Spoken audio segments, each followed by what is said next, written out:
J.D. Whitfield. I graduated with a degree in horticulture, magna cum laude, so I know a little bit about gardening. If you ask me any questions, you'll find out how little, so don't ask too many questions. No, I love questions, so ask them anytime. I forgot most of what I learned, but I still know a little bit, so we'll go through this one. I go down, I forgot about tonight. Actually, I knew it was sometime this month, and then Sue called me, when did you call me, Monday? Yeah, sorry, Tuesday? yes. Anyway, and said, reminded me, and I've been so busy, I just wrote down some things I was driving around today, so hopefully I covered some things. So, can everyone see what I wrote up here? So we have soil, fertilizer, which stands for fertilizer, water, sun temperature, pests, compost, alfalfa, pruning, phosphates, aquaculture, permaculture, mycorrhizae. Does anyone want to have a topic that's not on there? Is there something that's not up there that you want me to talk about? How about just organic, or is that what you do? Organic anyway? encompasses most of what I do, because I'm pretty much 99% organic. Awesome. So, All right. But if I don't talk about it enough, ask questions. Let's see, I got a cheat here, because you know, the brain is a marvelous thing. It works from the minute you're born until you die, except when you get up to speak. So my brain has already stopped. So anyway, I got to tell you though, Sue talked about me, but my house is a disaster and my yard's a disaster. I mean, but one day it might be nice. But I am actually jealous first, because she has what I want, and I'm not talking about her husband, as nice as I like, or her children, as nice as they are. My wife just baby. How many boys do you have?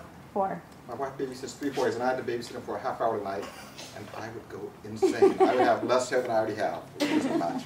Anyway, see, I already forgot what it was, but we'll just hopefully have a good time and learn a few things. So first off, basically with gardening, it all starts with the soil. And here in Temecula, we don't have very good soil. Actually, most of what we have is dirt. And the goal here is to make dirt into soil. And you do that by adding, what do you think you add? Add organic matter. Yeah. So, you know, to find out what kind of soil you have, there's a simple way to take a test. And what you do is you take a little bit of the soil and you put it in water and let it sit for 20 minutes or so. And then you see how it's sorted out. And basically it sorts in 3 ways. You have sand on the bottom, and then you have silt, and then you have clay on top. And then floating you have organic matter. And oftentimes the clay is suspended. In fact, I've had a professor in college, he got some clay from the Colorado River, and 20 years later, come on up, 20 years later it's still suspended, so clay oftentimes suspends in water. So, and then you want basically equal components of those 3 items, sand, silt, and clay, and 5 to 10% organic matter. The more organic matter generally the better. And what is organic matter? For example, what do you guys do, by the way, first off, anyone here a gardener? Who likes to garden? I like husband.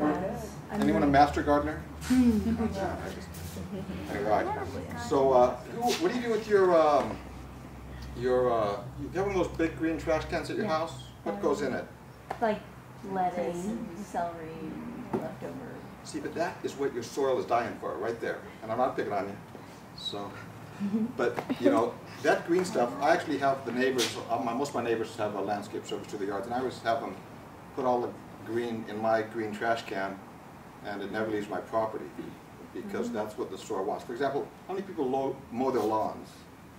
How many do you clip? What do you do with your clippings? Pick them up from the green trash. Yeah, you should leave them there. Leave them on the lawn.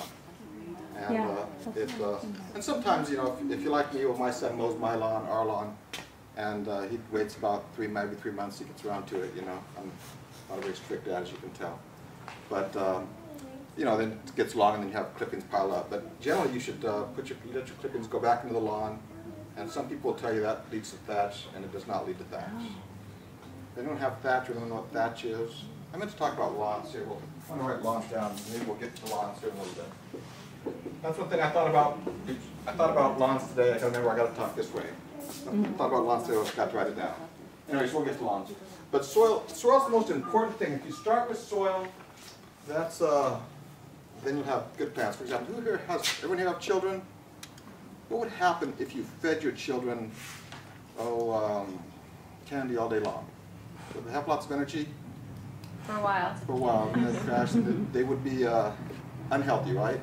And that's the same thing we've got in our society today and agriculture. We've got to the point where that's what we do to our plants. We don't feed them healthy. We've basically mainlined them, and so they get a lot of excessive growth, a lot of excessive energy, but it's not necessarily healthy growth. And we'll talk about that in a little bit. So basically with your dirt, you want to add organic matter to turn it into soil. And the big thing with dirt is lifeless. It doesn't have any life. And you want your soil to have life. They did how many people live in America? Does anyone know? 3.5 million. 350 million or something like that. Yeah. There was a study done by, I think it's Oregon State University or Ohio State University, one of the OSUs. And they did, about the time they did this study, there were 200 million people living in America. But they found out that a healthy teaspoon of soil, biologically active soil, has 200 million organisms in it. And so that's your goal, is to get life into the soil.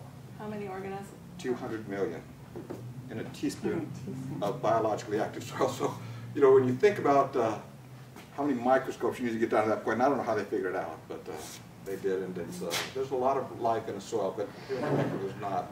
And see, you've been to my house. You know, I have the soil where the play set is, and then I have the soil where the garden is, and you know, if you dig in the two, one is lifeless, remember that? Yeah. And the one is rich and green and alive, and not green but brown and alive. And so you got to add organic matter.